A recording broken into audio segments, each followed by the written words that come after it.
치보라 친구들, 다음 시간까지 안녕.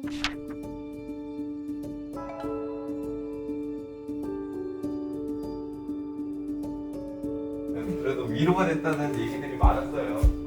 다행입니다. 그냥 그거를 생각하고 한 거라서 되게 바쁜 시간을 쪼개서 이런 컨텐츠를 만드는 거잖아요. 그만큼 좀 지원자분들한테 도움도 되고 위로도 되고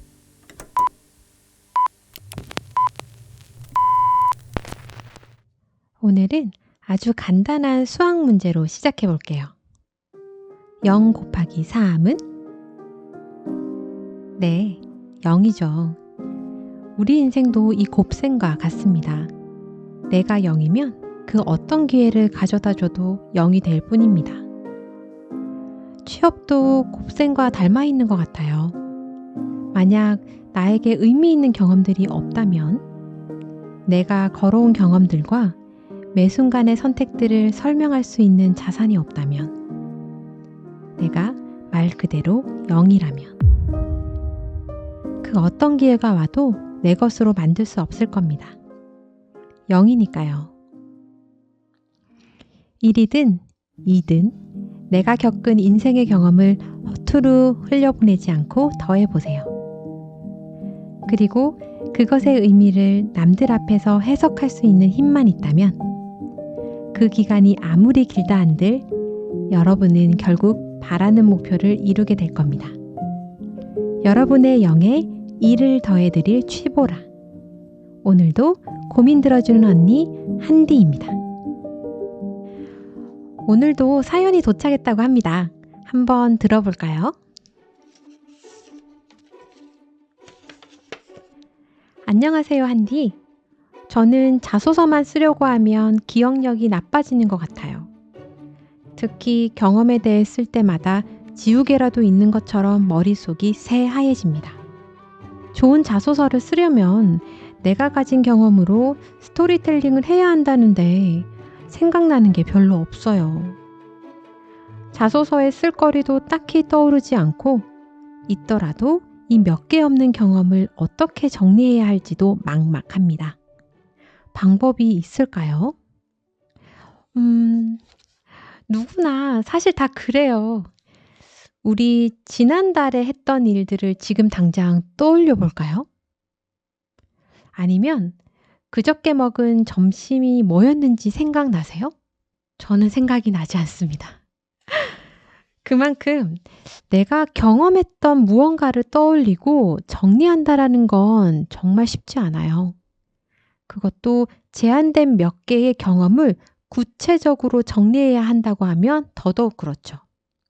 그래서 오늘은 제가 어떻게 경험을 정리하는 게 좋을지에 대해서 말씀을 드리려고 해요. 모두들 이런 말 하잖아요. 기본이 항상 중요하다. 취업 준비를 처음 시작하는 출발점이 되는 것도, 그리고 여러 번의 취업 도전 끝에 다시 한번 시작해야 하는 전환점이 되는 것도 바로 내 경험을 정리하는 단계입니다. 이거는 회사를 다니고 있는 재직자들, 그리고 저도 마찬가지예요. 나중에 이직을 준비를 한다거나 아니면 회사 내부에서 승진을 앞두고 있다면 저의 성과에 대해서 엄청 어필을 해야겠죠? 그러려면 내가 여기서 어떤 업무를 했고 어떤 상황에서 어떤 성과를 냈었는지를 다 기록해 놔야 됩니다. 나 기억력 좋아. 필요할 때 그때 가서 정리하면 되지. 지금 바빠 죽겠는데. 라고 생각한다면 크게 잘못 생각하시는 것 같아요. 그래서인지 대부분의 지원자분들이 본인의 경험을 애매하고 추상적으로 말하시더라고요. 만약에 아직 경험 정리를 해보지 않으셨거나 혹은 이미 하셨더라도 이 영상을 보신 이후에 다시 한번 꺼내서 보세요. 아직 더 해야 할 게 있을 수 있습니다. 그러면 궁금하시죠? 어떻게 경험 정리를 해야 되는데? 제 실제 경험을 조금 가공해서 샘플을 하나 가지고 왔는데요. 우선 양식을 보면 그 경험을 했던 기간, 내용, 상황, 성과, 어떤 역할로 어떤 액션을 했는지, 결론적으로 이 경험을 어떤 역량에 대칭해서 향후에 활용할 수 있을지를 정리하고 있습니다. 제 경험을 바탕으로 이 양식을 정리를 한다면 제가 약 1년 정도 국내 제약회사 대학병원 영업 담당을 한 적이 있어요. 회사에서 그때 신약 몇 개가 출시가 되면서 주어진 6개월 안에 뇌졸중 쪽 시장에서 MS 1위가 되는 것이 그 회사의 목표가 됐습니다. 당연히 각 부서의 목표 할당이 떨어졌겠죠. 그때 우리는 2억 정도를 목표 할당을 받았던 걸로 기억을 합니다. 결과적으로는 저는 매출액 1억에 기여를 했습니다. 신입사원인데 제가 스스로 직접 1억을 했을 리가 없잖아요. 팀원으로서 기여를 했습니다. 어떻게 했냐면 팀 막내로서 현안 분석과 타깃 설정에 대한 의사결정을 지원하는 역할을 주로 했었는데요. 우선 매출이 발생하는 현재의 채널을 분석을 했었습니다. 여러분, 여기서 정말 중요해요. 대부분 지원자분들이 여기까지만 면접 혹은 자소서에 쓰십니다. 그 다음에 뭘 어떻게 분석을 했는데, 구체적으로 뭘 어떻게 했는데 라는 것에 대해서 말씀하지 않으세요. 그 포인트가 평가자들을 홀릴 수 있는 핵심 중의 핵심인데 개인적으로 좀 많이 안타깝습니다. 다시 돌아가면 당시 약이 소비되는 채널은 2개가 있었어요. 대학병원에서 직접 조제되는 채널과 약국 채널, 이 2가지였는데요. 분석을 해보니까 대학병원 쪽의 캐파는 약 60% 정도로 가장 컸는데 이미 경쟁사와 치열한 경쟁이 있는 채널이라서 우리가 흔히 말하는 MS가 많이 굳혀진 곳이었습니다. 그래서 저희 팀 안에서는 목표치를 단시간 안에 채우는 데에 어려움이 크겠다라고 해서 일단 차치했습니다.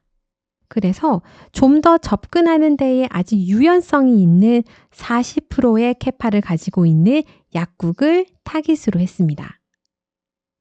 인근 약국은 그때 한 20곳 정도가 있었는데요. 이 20곳을 기준을 매겨서 상, 중, 하로 그룹을 구분을 해봤습니다. 그 기준은 우리 회사가 더욱 영업력을 발휘할 수 있는 곳인지 여부인데요. 세부적으로 그 기준을 말씀드리면 약국 오픈 시기, 약사의 성별, 연령대, 대학병원과의 물리적인 거리 등을 기준으로 삼았습니다. 우리가 한번 트라이 해볼 수 있겠다라고 판단한 그룹은 바로 오픈 시기가 1년 이내였고요. 약사가 여성이었고 3, 40대 연령대에 있었습니다. 그리고 병원으로부터 약 1km가량 떨어져 있는 약국들을 타깃으로 했습니다. 이 약국 그룹에 대해서 집중 공략하기로 한 거죠. 이러한 전략이 세워진 이후부터 약 5개월 동안 우리 팀은 거의 그 타깃 약국들을 출퇴근하면서 한편으로는 신약 효과에 대한 논문 백업은 물론이고요. 또 한편으로는 신규 고객들을 저희가 연결하는 작업을 해줬습니다. 이 역할은 네트워크 역량이 뛰어난 영업팀 시니어 담당들이 주로 하셨고 저는 함께 다니면서 지원하는 역할만 했습니다. 이 경험을 토대로 내가 얼마나 분석적인 사람인지 이 문제를 해결하기 위해 어떻게 고민하고 해결하는 사람인지를 보여줄 수 있겠다라고 판단했습니다. 이렇게 하면 여러분 경험 정리가 한 사이클 끝나는 거예요. 제가 경험 정리를 하는 법 어떠셨나요? 이미 이렇게 이런 수준으로 정리하고 계신 분들이라면 정말 잘하고 계시는 겁니다. 그분들은 이 정리된 생각들을 말로 전달하는 훈련만 하시면 돼요. 여러분들이 이렇게 쭉 경험을 정리를 할 때 참고하셨으면 하는 점을 2개 말씀드릴게요. 첫 번째는 경험에 대한 여러분의 관점에 따라서 경험 정리의 방향성이 다양하게 달라질 수 있다라는 점, 이걸 유의하셨으면 좋겠습니다. 저는 제 경험에서 분석적이고 기획하는 것, 이 2가지 역량을 돋보이게 해야겠다라고 생각을 해서 그 방향으로 정리를 해 나갔습니다. 그런데 만약에 여러분, 이 경험에서 난 그것보다 시니어 영업 담당들과의 약국을 출퇴근하면서 겪었던 갈등과 그 해결해 나가는 사례들에 더 내 강점이 있어. 난 이거를 어필할 거야. 라고 보신다면 그쪽으로 경험을 집중적으로 정리를 해 나가실 수 있어요. 즉, 타깃 하는 직무에 따라서 여러분의 동일한 경험들을 다르게 정리해 보셔야 된다는 겁니다. 2번째, 경험 정리가 디테일하면 디테일할수록 여러분들은 승산이 있습니다. 아까 말씀드렸죠? 사실 디테일한 것까지 자기소개서를 쓸 때, 그리고 면접을 할 때 바로바로 떠올리기가 쉽지 않습니다. 여러분들이 미리미리 구체적으로 정리를 하셔서 간결하고 디테일하게 말씀하실수록 회사는 여러분들을 신뢰합니다. 이쯤에서 제가 웃긴 얘기 하나 해드릴까요? 너무 웃긴 건 전 이 경험을 제가 취업 준비할 때 그 어디에도 써먹지 않았습니다. 왜 그랬을까? 지금 생각해 보면 '왜 그랬을까?'라고 생각이 드는데, 제가 얼마나 취업 준비에 대해서 그 기본도 모르고 회사가 원하는 바에 대해서도 몰랐었는지를 정말 여기서도 드러나는 것 같아요. 여러분은 여러분들이 가진 모든 경험들을 잘 활용하시고 그걸 기반으로 원하는 회사에 원하는 직무에서 꼭 근무하시기를 바라겠습니다. 작은 경험도 그 안에서 어떤 포인트로 활용하실지를 잘 고민만 하신다면, 잘 정리만 하신다면 결코 취업 준비에서 작은 경험이란 없습니다. 이제 아셨죠? 여러분은 경험이 없는 게 아니에요. 활용을 제대로 못하고 계신 것뿐입니다. 오늘의 팁은 이렇게 전해드리고 싶어요. 취업 준비는 작은 경험과 구체적인 정리부터. 내 경험이 구체적일수록 사람들을 나를 신뢰한다라는 것. 하나 말씀 안 드릴 뻔했네요. 지난번 첫방 이후에 댓글을 많이 달아주셨어요. 우선 정말 감사드리고, 이런 관심은 제 인생의 처음이자 마지막일 것 같아요. 정말 감사합니다. 이 댓글과 다른 채널을 통해서 많은 질문을 해주셨는데요.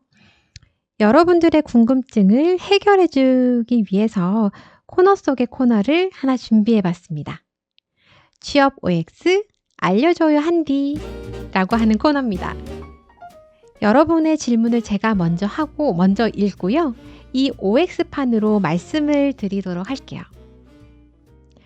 첫 번째 질문입니다. 면접 대기실에서 음악을 듣거나 좀 엎드려 있어도 되나요? 네, 됩니다, 여러분. 완전 됩니다, 요거는. 지원자분들마다 긴장을 푸는 스타일이 다 다른 법이니까 이걸 가지고 저희도 문제 삼거나 하지 않아요. 더욱이 아시겠지만 여러분들을 평가하는 분들은 면접방에 계시는 면접위원들이에요. 회사마다 좀 다르긴 하겠지만 면접 대기실부터 면접이 끝나고 나가는 그 순간까지 인사팀에서 추적하면서 뭔가를 적어 놓긴 합니다. 그렇긴 하는데 요거는 굉장히 제한적인 거고요. 대부분 여러분의 당락을 좌우하는 건 면접위원들의 평가이니까요. 너무 신경 안 쓰셔도 돼요. 남에게 피해를 주지 않고, 그리고 면접 진행에 방해되지 않을 범위에서만 자유롭게 계시는 거 아무 상관없습니다. 네, 그런 거에 힘 안 빼셔도 돼요. 두 번째 질문. 자소서에 오타가 나면 감점이 되나요? 요거는 어떻게 말씀드려야 되지? 저는 반반인 것 같아요. 반반. 이건 오타가 어느 정도이냐에 따라서 정말 다른데요. 한두 개, 두세 개 정도는 실수이겠거니 저희도 전혀 상관 안 합니다. 그런데 반복적으로 오타가 나거나 문장이 이해가 안 되는 경우는 기본적으로 이분이 글쓰기 능력이 그렇게 좋지 않을 수 있겠다라고 의심을 할 수도 있잖아요. 회사에서 소통하는 데에 문제가 있을 정도라고 판단이 되는 수준이라면 여러분들 감점이 된다라고 생각을 하셔야 됩니다. 그 밖에도 여러 가지 궁금증들이 있었는데 요거는 앞으로도 계속 답변을 해드리도록 하겠습니다. 영상에 대한 감상이나 아무리 사소한 궁금증이라도 댓글에 남겨주시면 모아서 답변해 드리도록 하겠습니다. 세 번째 고민도 이렇게 해결했습니다. 괜히 뿌듯한데요? 고민 들어주는 언니 한디의 취업이 보이는 라디오 취보라. 지금까지 한디였습니다. 취보라 친구들, 다음 시간까지 안녕.